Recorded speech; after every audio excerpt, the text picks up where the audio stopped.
He is taking a page out of the playbook of Odell Beckham Jr. You go to LSU, become a great player, and then you become a pain in the ass 3 years into your contract because you think you've outplayed your contract. And, there are people that have outplayed their contract, and I would say that Jamal has been one of those players.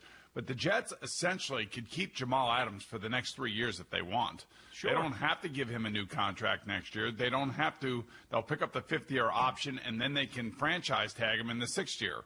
So these are things that I've always said, go against the top-end players in the league, especially when you're a first-round draft choice.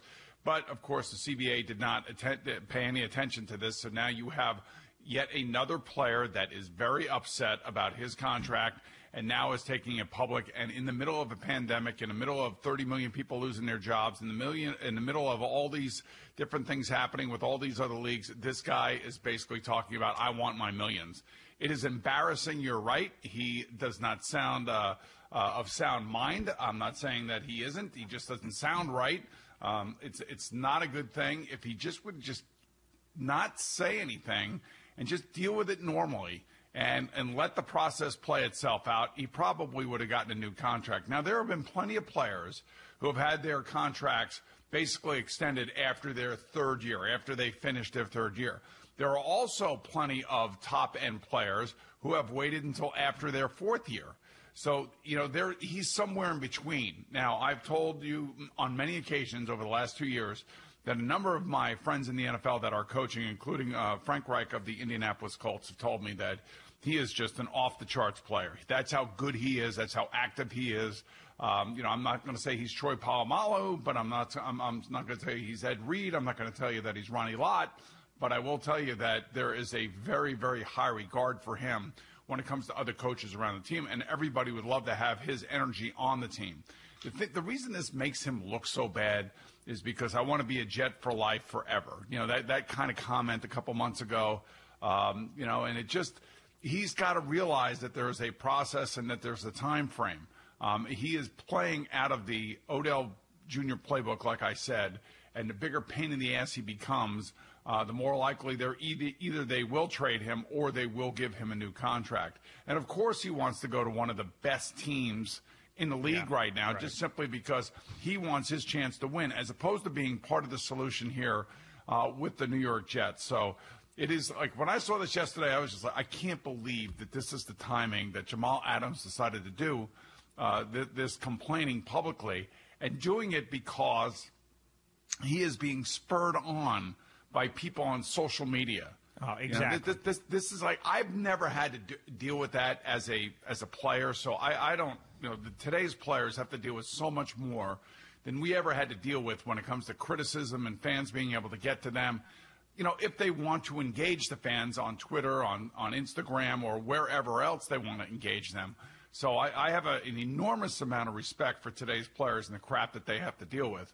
But to get involved in a fight with fans or with people, or I don't even know if it was manufactured. Maybe it was manufactured so he could look like he was trying to get something off of his chest. Yeah, I mean, the timing of it was ponderous, right? Because first you saw the Instagram post, and that went everywhere, and he puts time to move on at the end of it as he's fighting with a fan. It's not like he was fighting with Joe Douglas. He's fighting with some Instagram follower that sets him off, and then the second that Instagram goes public and Jet beat writers are picking it up and screenshotting it and tweeting it out, the next thing you know, you see that he is requesting a trade. And there's one guy I was trying to find out who had gone about this process the right way.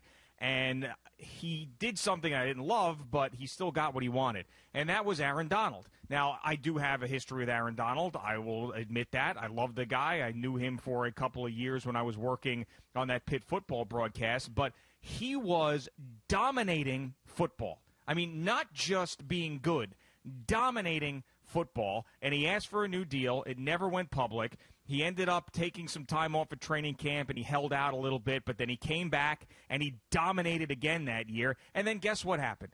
He got a humongous contract. And then he came back after that humongous contract, and he dominated again. And the reason why I bring him up is because that was also after year 3, like Jamal Adams is asking for. That's one example. If you go to Aaron Donald's Twitter, Instagram, and there isn't a thing about his personal situation. And this guy has – and Jamal's great. I don't want to diminish how good he is, but nobody has been better than Aaron Donald. He's winning Defensive Player of the Year. He is being voted by his peers as the best player in football, and he kept his mouth shut from the get-go with this thing. Yeah, did he hold out? He did. But guess what happened when he came back? He dominated again, and he didn't skip a beat. So – there's other ways to go about this thing. It doesn't have to be public. And the fact that we are dealing with this again after that silly-ass trade deadline thing that he blew completely out of proportion, he looks infantile, Jamal Adams, when he does this. And this is what happens with a lot of athletes is they're very good and they surround themselves with people that are in their ears all the time. You need to get paid. You need to be on a different team. This team is going to ruin your career. Look at all these people out there making more money than you. Blah, blah, blah, blah, blah. And they lose touch with reality. And then they're on Instagram, and then someone sets them off with a comment, and then they're calling up their agent, and their agent, of course, is going to do exactly what he says because he wants the commission on this contract that shows up. Oh, yeah, Jamal, yeah, definitely. I'll reach out to the Seahawks. I'll reach out. Yeah. Oh, we're going to try to find a trade. We're going to find a trade partner. It's ridiculous. And then in the middle of all of this, on top of that, I mean, are you nuts? I mean, think about all the people that don't have jobs. Like, I'm sorry, but it's like this is not the time we want to hear that you want more millions and the millions that you signed for already.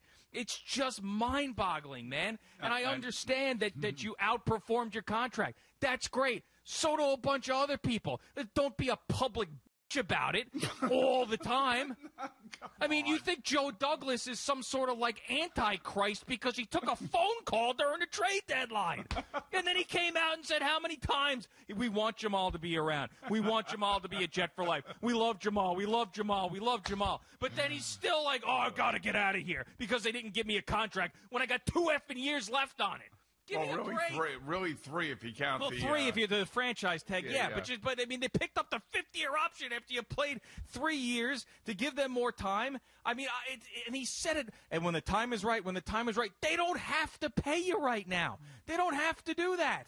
And they don't have to trade you either. And guess what? They've got the leverage because if you decide not to show up, you are going to get fined to the point where you'll be broke. Because that's the way it works. And if you want to complain about it, then go to the people that are in your Players Association to try to get it fixed because that's a big problem with the players and the current CBA, whatever it is. So this stuff just drives me nuts, especially right now.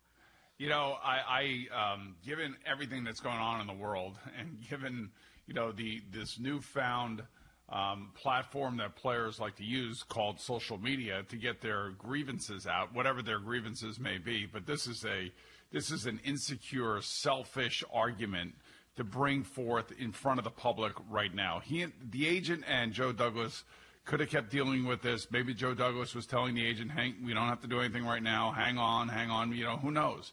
Maybe this could end up being like an Odell Beckham thing, like where the Giants caved. The Giants gave him the new contract, and then they ended up trading him away. You know, somebody else might not want to trade for Jamal Adams under the current set of circumstances simply because they don't want to have to deal with the nonsense that the Jets are dealing with right now. And if he did get traded, would he demand a contract from a new team that he got traded to, or would he just go and play, you know, his 4th year and then get his new contract? Now, I know a couple things that are probably really bothering him, and I'm sure that the Odell Beckham Jr. contract not bothered him, but is now giving him the impetus to go after a new contract. Eddie Jackson, the safety in Chicago, got a new contract after 3 years, and you know he believes he's better than Eddie Jackson. Eddie Jackson's a hell of a safety too, by the way.